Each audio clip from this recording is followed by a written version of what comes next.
அஸ்ஸலாமு அலைக்கும் வரஹ்மத்துல்லாஹி வபரகாத்துஹு. அன்பிற்கினிய சகோதரர்களே, இந்த வக்ஃப் வாரிய திருத்த சட்டம் என்பது ஆளக்கூடிய மத்திய அரசாங்கம் இஸ்லாமியர்களுடைய சொத்துக்களை அபகரிக்கக்கூடிய நோக்கத்தோடு பல்வேறு திருத்தங்களை இந்த சட்டத்தில் கொண்டு வந்திருக்கிறது. அதற்கு முன்பாக இந்த வக்ஃப் வாரியத்தை பற்றிய சில தகவல்களை நாம் தெரிந்து கொள்வது அவசியமானது. இந்தியாவில் இருக்கக்கூடிய இஸ்லாமியர்களுக்கு வக்ஃப் வாரியத்தின் மூலம் 9.4 லட்சம் ஏக்கர் நிலம் சொந்தமாக வக்ஃப் வாரியத்தில் இருக்கிறது. அது மட்டுமல்லாமல் பல்லாயிரக்கணக்கான அசையா சொத்துக்கள் இந்த வக்ஃப் வாரியத்தில் இருக்கிறது.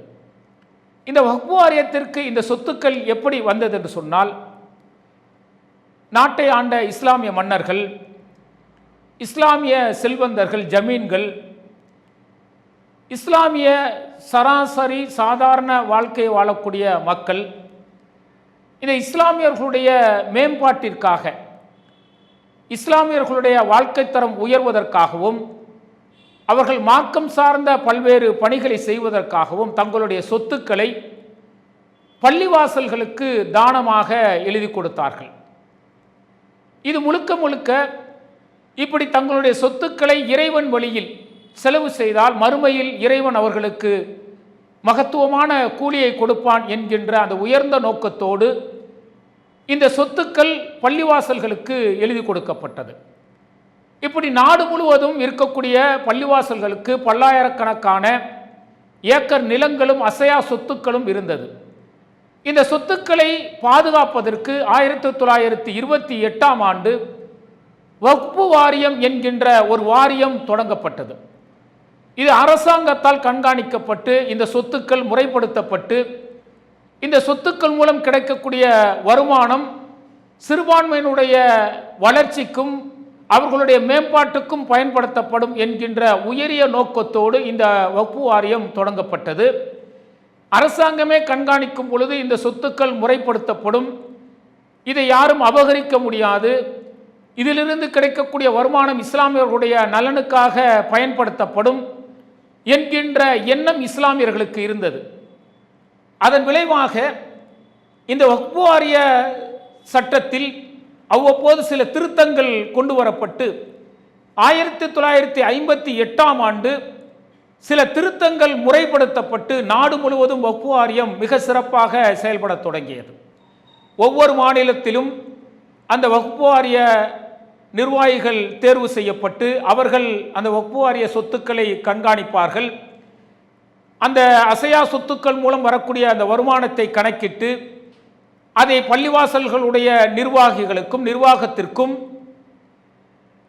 இஸ்லாமிய மார்க்க கல்வி படிக்கக்கூடிய மக்தப் மதர்சாக்கள் நடத்துவதற்கும், இஸ்லாமியர்களுடைய வாழ்க்கை தரம் உயரக்கூடிய வகையில் அவர்களுக்கு வட்டியில்லா கடன்களை வழங்குவதற்கும், இன்னும் அவர்கள் பல்வேறு கல்விகளை கற்பதற்கு, மருத்துவம் சார்ந்த கல்விகள், அதே போல பொறியியல் சார்ந்த கல்விகள், இப்படி பல்வேறு கல்விகளை அவர்கள் கற்பதற்கும் கல்வி நிறுவனங்களை உருவாக்குவதற்கும் இந்த வாரிய பொறுப்பாளர்கள் செயல்படுவார்கள் என்கின்ற நோக்கத்தோடு இந்த வாரியம் பல ஆண்டுகளாக செயல்பட்டு வருகிறது. அப்படிப்பட்ட இந்த வக்ஃப் வாரியத்தின் பொறுப்பாளர்களாக பல நபர்கள் வகித்திருக்கிறார்கள்.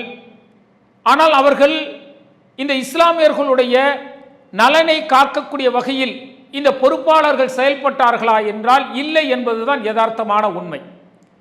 இன்றைக்கு நாடு முழுவதும் பல்வேறு மாநிலங்களில் வக்ஃப் வாரிய நிர்வாகம் இருக்கிறது. உதாரணமாக நீங்கள் தமிழகத்தை எடுத்துக்கொண்டால் பல்வேறு முக்கிய நபர்கள் வக்ஃப் வாரிய பொறுப்பாளர்களாக இருந்திருக்கிறார்கள். இவர்கள் பள்ளிவாசல் மேம்பாட்டிற்காகவோ அல்லது மார்க்கத்தை சொல்லிக் கொடுக்கக்கூடிய அந்த மதர்சாக்கள் மேம்பாட்டிற்காகவோ அல்லது இஸ்லாமியர்கள் பொருளாதார ரீதியாக தொழில் செய்வதற்காகவோ அல்லது இஸ்லாமியர்கள் கல்வி கற்பதற்காக புதிய பொறியியல் கல்லூரியோ மருத்துவக் கல்லூரியோ இந்த வக்ஃப் வாரியம் தொடங்க இருக்கிறார்களா என்று சொன்னால், இதில் பொறுப்பு வைத்தவர்கள் எந்தவித முயற்சியும் செய்யாமல் இஸ்லாமியர்களுடைய மேம்பாட்டிற்கு எந்தவித நலத்திட்டங்களையும் இவர்கள் செய்யவில்லை.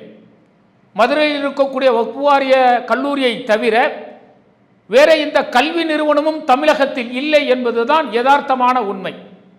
அதே போல தொழில் மேம்பாட்டிற்காக இஸ்லாமியர்கள் கஷ்டப்படுகிறார்களே, அவர்களுக்கு வட்டி இல்லாத கடனை வழங்கக்கூடிய செயல் திட்டத்தை இவர்கள் செய்திருக்கிறார்களா என்றால் இல்லை. அதே போல இன்றைக்கு இஸ்லாமியர்கள் பல்லாயிரக்கணக்கானவர்கள் சாலை ஓரங்களில் குடிசைகளை அமைத்து கொண்டும் தார்பாய்களை குடிசைக்காக போட்டுக்கொண்டும் தங்களுடைய குடும்ப வாழ்வை நடத்தக்கூடிய ஏராளமான இஸ்லாமியர்கள் தமிழகத்தில் இருக்கிறார்கள். ஆனால் பல லட்ச ஏக்கர் நிலம் தமிழகத்தில் வக்ஃப் வாரியத்திற்கு இருக்கிறது. இந்த வக்ஃப் வாரிய நிலங்களை வீடுகள் இல்லாத இஸ்லாமியர்களுக்கு இவர்கள் பகிர்ந்து கொடுத்து அவர்களுடைய வாழ்க்கைக்கு வழிகாட்டி இருக்கிறார்களா என்றால், அது போன்ற நலத்திட்டங்களை வக்ஃப் வாரிய பொறுப்பாளர்கள் செய்யாததன் விளைவு என்ன ஆகியிருக்கிறது என்று சொன்னால், இன்றைக்கு பாசிசம் இதை கையில் எடுத்து வக்ஃப் வாரிய சொத்துக்களை நாங்கள் பாதுகாக்கிறோம், இதில் பொறுப்பு வகித்தவர்கள் முறையாக அந்த மக்களுக்கு நலத்திட்டங்களை செய்யவில்லை என சொல்லி பல்வேறு திருத்தங்களை கொண்டு வந்திருக்கிறார்கள். அப்படி 44 வகையான திருத்தங்களோடு கடந்த நாடாளுமன்ற ஒரு மாதத்துக்கு முன்பு நடந்த நாடாளுமன்ற கூட்டத்தொடரில் இந்த வக்ஃப் வாரிய திருத்த சட்டத்தை பிஜேபி கொண்டு வருகிறது.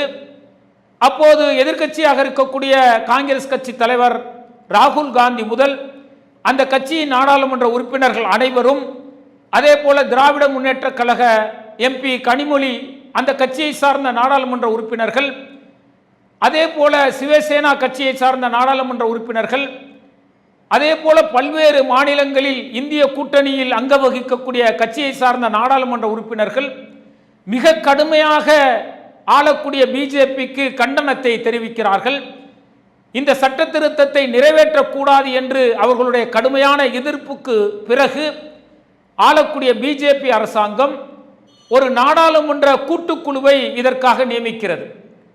ஜெகதாம்பால் பால் என்கின்ற ஒரு நாடாளுமன்ற உறுப்பினர் தலைமையின் கீழ் இந்த கூட்டுக்குழு அமைக்கப்பட்டு நாடு முழுவதும் வக்ஃப் வாரிய சொத்துக்கள் குறித்தும் வக்ஃப் வாரிய சொத்து குறித்து இஸ்லாமியர்களுடைய கருத்துக்கள் என்ன என்பது குறித்தும் இவர்கள் கருத்து கேட்ட பிறகு இந்த சட்ட திருத்தம் நிறைவேற்றப்படும் என்று பிஜேபி அரசாங்கம் இந்த கூட்டுக்குழுவை அமைத்திருக்கிறது. இந்த பிஜேபி அரசாங்கத்தின் முக்கிய குறிக்கோள் என்னவென்று சொன்னால், இன்றைக்கு நாடு முழுவதும் இருக்கக்கூடிய பல்லாயிரக்கணக்கான ஏக்கர் நிலங்களை இஸ்லாமியர்கள் அல்லாதவர்கள், அரசியல் பின்புலம் படைத்தவர்கள், அரசியல்வாதிகள் இன்றைக்கு ஆக்கிரமித்திருக்கிறார்கள். அந்த ஆக்கிரமிப்பாளர்களுக்கு அந்த இடத்தை கொடுக்கக்கூடிய வகையில் பல்வேறு திருத்தங்களை இன்றைக்கு அவர்கள் அந்த சட்டத்தில் கொண்டு வந்திருக்கிறார்கள். அது மட்டுமல்லாமல் அந்த வக்ஃப் வாரிய தலைவருக்குத்தான் அந்த இடத்தை பற்றிய அனைத்து அதிகாரமும் கொடுக்கப்பட்டிருந்தது. ஆனால் இன்றைக்கு மாவட்டத்தின் ஆட்சியாளர் தான் அதற்கான தீர்வை எடுக்க முடியும், முழு அதிகாரத்தை படைத்தவர் என்கின்ற ஒரு திருத்தத்தை கொண்டு வந்து இன்றைக்கு அந்த இஸ்லாமியர்கள் அவர்களுடைய அந்த ஒப்பு சொத்துக்களை நிர்வகிக்கக்கூடிய அல்லது அதில் உள்ள குறைபாடுகளை சரி செய்யக்கூடிய அதிகாரத்தை முற்றிலுமாக இழந்திருக்கிறார்கள். அது மட்டுமல்லாமல் வக்ஃப் வாரிய அந்த கமிட்டியில் இஸ்லாமியர்கள் அல்லாத மாற்று மத மக்களையும் உறுப்பினராக சேர்க்க வேண்டும் என்கின்ற திருத்தத்தையும் இன்றைக்கு பிஜேபி அரசாங்கம் கொண்டு வந்திருக்கிறது.